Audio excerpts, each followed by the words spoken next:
Bueno, pues estamos de regreso, Yola. Oye, fíjate, ahorita escuchamos un poco de tu trayectoria. Y bueno, imagínate, sintetizar toda una carrera en 3 minutos, pues es prácticamente muy complicado. Pero yo te quisiera hacer una pregunta antes de ir al corte. Y sería, ¿en qué momento, cuando arrancas en el tenis, llega ese punto donde a lo mejor tienes que decidir entre si le apuestas al tenis o mejor te dedicas a otra cosa? Que creo que todos cuando vamos trabajando nuestro proyecto de vida siempre hay ese momento donde dices, chin, tomo el riesgo de aventarme a hacerlo, o pues mejor no, porque pues, quién sabe, hay mucha competencia, etcétera. ¿Cómo fue para ti ese instante? Fíjate que ese instante fue que la Pajarita Reyes me ganó para ir estábamos compitiendo en una final y me ganó para ir al Orange Bowl. Y entonces pues yo salí muy triste y le dije a mi mamá, yo quiero ir. Entonces mi mamá me dijo, es que no entrenas suficiente. Y le dije, te prometo que ya voy a entrenar. Y entonces me dijo, pues vamos a hacer tu papá y yo el sacrificio de pagarte, porque pues mira, la verdad es que mis papás, gracias a ellos, yo logré todo lo que logré, porque ellos los dos, mi papá estaba en el primer equipo de fútbol americano y me dio muchos tips de hacer cosas que no se hacía en esa época, de cosas de hacer para brincar, me ponía rituales del box y me hacía que caminara y que corriera, muchas cosas buenísimas, pero mi mamá era una persona que tenía el ojo para ver a las contrarias y ella me decía, a esta contraria le tienes que jugar así y asado. Y fíjate que ahora los niños no se dejan que los papás les aconsejen, y yo era la primera que mandaba a mi mamá y le decía, vete a escautear a esa contraria que me dices cómo jugarle, y yo le hacía caso. Y fíjate que también, bueno, en esa vez me dijo, yo te voy a mandar con tu papá que nos apoye, y entonces fui y llegué a la final de 18 menores, yo tenía 16, y ahí me vio un cubano, Pepito Agüero, y yo regresando de allá del Orange Bowl, me fui a Acapulco con mis amigas y a pasarla bien, y entonces me escribió, entonces en esa época era puro telegrama, me escribió mi mamá un telegrama, y entonces yo me estaba quedando con la familia Sprouse, que ellos, yo no sé si tú te acuerdas de Billy Sprouse, que manejaba carros de carreras y luego tuvo un accidente muy grande. Y entonces, bueno, me querían muchísimo y me llevaban a todos lados con ellos, y entonces me dijo, acaba de escribir tu mamá un cable que si te quieres regresar porque te invitan a La Habana, Cuba. Bueno, no lo pensé 2 veces. Le dije, me voy, la señora era Dolores, le dije, me voy, Lolita. Y me dijo, ¿cómo? Yo no sé cómo, pero yo me voy en camión porque a mí sí me interesa jugar tenis. O sea, que ya me nació el gusanito. Y cuando ya fui a Cuba, bueno, pues fue la moneda que abrió todas las llaves. Porque después ya me invitaron a Panamá, a Jamaica, a todo el Caribe.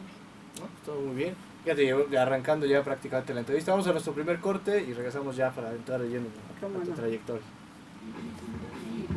Bueno, estamos de regreso. Oye, yo, bueno, ahorita estamos platicando fuera del aire precisamente de pues, tu trayectoria deportiva y me encantó la frase y me gustaría compartirla con la audiencia, ¿no? Gente ordinaria hace cosas extraordinarias, y esa la dijo el coach de básquetbol de la universidad donde fue mi hijo en North Carolina State, que era Nick Balbano. Y entonces él no tenía un equipo ganador y no estaba ni rankeado, y ganó con ese equipo, y entonces él estaba segurísimo de que gente ordinaria hacía cosas extraordinarias.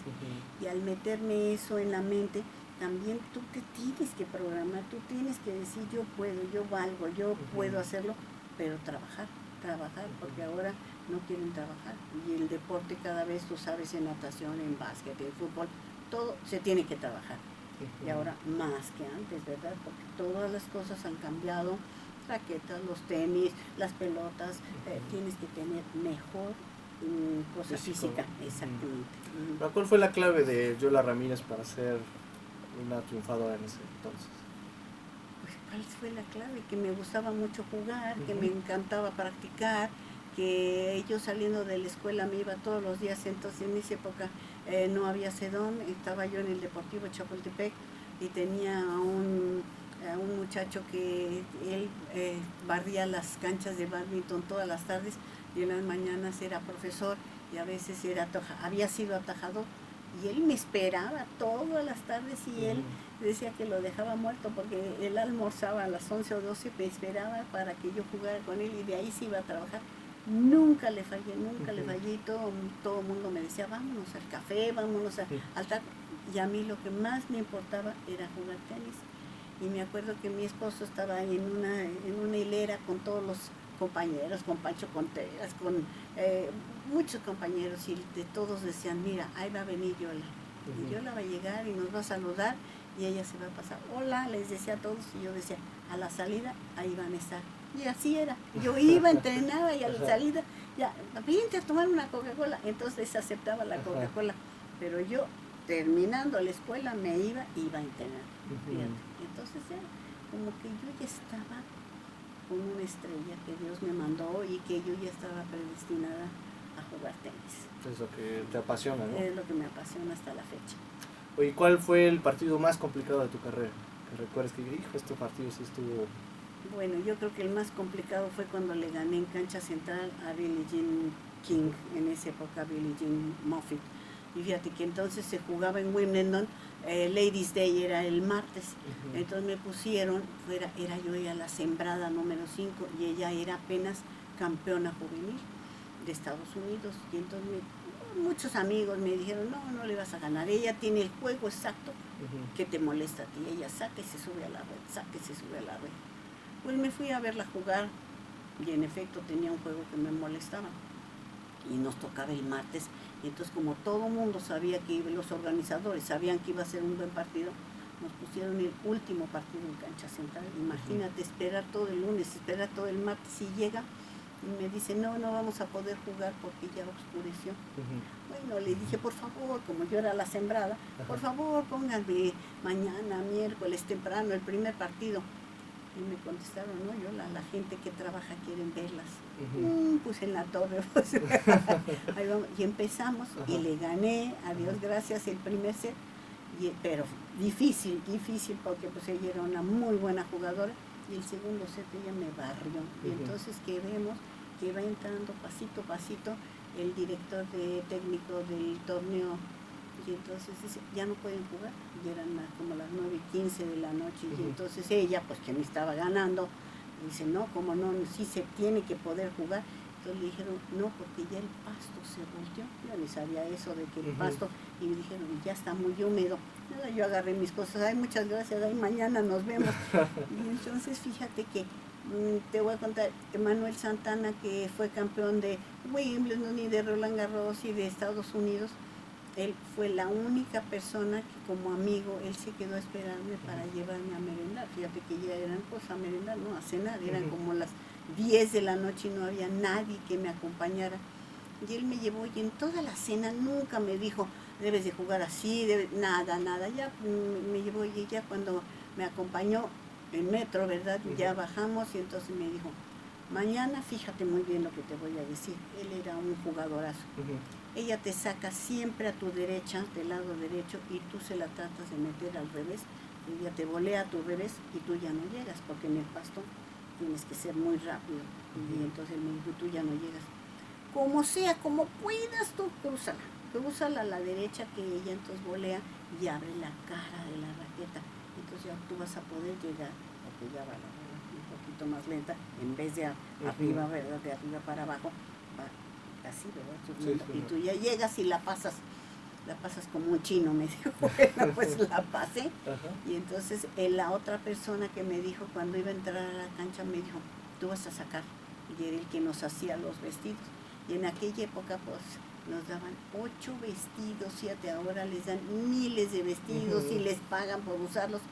Y entonces el modisto, que el Christian Doyle del tenis, me dijo, por favor, lo único que te pido es que no vayas a echar doble falta. Porque lo sacó, Dios mío santísimo. Pues ahí le echo una falta, y dije, bueno, le echo la otra, como sea una babosadita, y sale y llega ella corriendo, y la abuela, dije, pues esta está igual de nerviosa que yo. Y entonces, ya le gané 6-3 en el tercero. Y ella es una linda persona, porque cada vez que me encuentra con sus amigas y con todas las personas que la quieren y que la admiran, porque después fue campeona de Wimbledon muchas veces, de Estados Unidos, ella siempre presume de que fui la única jugadora que le gané en cancha central en Wimbledon. Y eso es un detallazo de una campeona, ¿verdad? Que no siempre todo el mundo lo tiene. Sí, pero que se acuerdan de los que, de lo ganaron, que han ¿no? ganado, sí. Y ella ese año ganó el dobles, o sea que mala no era. Antes sí que pues yo sí me jacto de haberle ganado a una campeona. Ay, qué padre. ¿Y cómo veías en ese entonces el tenis mexicano? Bueno, pues entonces fue cuando hubo la época de oro, ¿verdad? Porque estaban Mario Llamas, Pancho Contreras, el Pajarito Reyes, el hermano de Rosy, y Toño Palafox, que fue con los que llegamos a la final de la Copa Davis, ¿verdad? Le ganamos a Estados Unidos. Luego ellos, fíjate, yo ya me casé y ya fueron ellos a jugar una exhibición a donde estaba mi esposo Poncho en la Universidad de La Mar, y de ahí ellos ya se fueron a la India y jugaron en una cancha, fíjate, en la India jugaban en una cancha de estiércol, y entonces la aplanaban y era pues muy diferente, ¿verdad?, a las canchas de arcilla, entonces sí, y ganaron, le ganaron a la India, y de ahí ya se fue México como equipo a Australia y perdieron, pero fíjate, ahora no entramos ni en tercera división, sí. Ya tenemos que hacerle la lucha, a ver cómo le hacemos. ¿Y qué crees que ha pasado en esta evolución del tenis? O sea, tienes una generación de oro, y cuando a lo mejor un país pudo haber evolucionado, parece que más bien involucionó, teniendo ahí algunas estrellitas por ahí. Exactamente, fíjate, ya no hubo, porque mire, el último jugador bueno que hubo fue Leo Lavalle, ¿verdad? Y por ejemplo también estábamos hablando de Vitas Gerulaitis, que el tenis en América Latina se ha acabado un poco. Teníamos al chino Ríos, ¿te acuerdas de Chile? A muchos muy buenos, y también brasileños. Y se fue apagando, y ahora pues tenemos que resurgir, porque todo es europeo, todos son, ¿verdad? De donde está Djokovic, y de donde está ahora Dimitrov, y a ese que lo dejen, porque está muy guapo. Oye, pero haz de cuenta que, vaya, hay una... Digo, y es rentable el tenis, tú lo ves en Europa y es, o sea, es rentable, patrocinios y todo eso. Y en México, o sea, ¿qué crees que haya pasado? O sea, no se trabaja bien en las asociaciones. No se trabaja bien en las asociaciones, no se trabaja bien en la federación, que me disculpen, ¿verdad? No tenemos centros de capacitación. Tenemos un problema muy grande, que es que los mexicanos, y no sé si en toda Latinoamérica, tú pienses que es tu familia lo que más cuenta, y que es para un poblano, te voy a decir. La familia es comer con sus hijos, comer, y entonces llegan de la escuela los niños y les dan la comida, y es una comida tan vasta que los niños, para llegar a las 4 a jugar, pues todavía toda la sangre está en el estómago haciendo la digestión. Cuando ya pueden jugar a las 5, ya es una hora, ¿verdad? A las 6 ya se tienen que ir ellos, ya tienen que ir a hacer tarea, ya no entran ni al gimnasio. Entonces, ¿qué pasa? Que jugaron una hora, no es suficiente, ya no fueron al gimnasio, ya no corrieron, ya nada. Entonces tenemos que, a los primeros que tenemos que trabajar es a los padres, para que hagamos el triángulo perfecto, que es el padre, el jugador y el profesor. Tiene que existir el triángulo perfecto, y si no, no vamos a tener a jugadores de buen nivel. Y incluso en otros países se trabaja más en esa forma de equipo, ¿no? Exacto. O sea, tú ves y vinculan bien estudios, o sea, el chiste es que el chavo no queda explotado, ¿no? O sea, tiene un equilibrio estudiando, comiendo bien, practicando el deporte.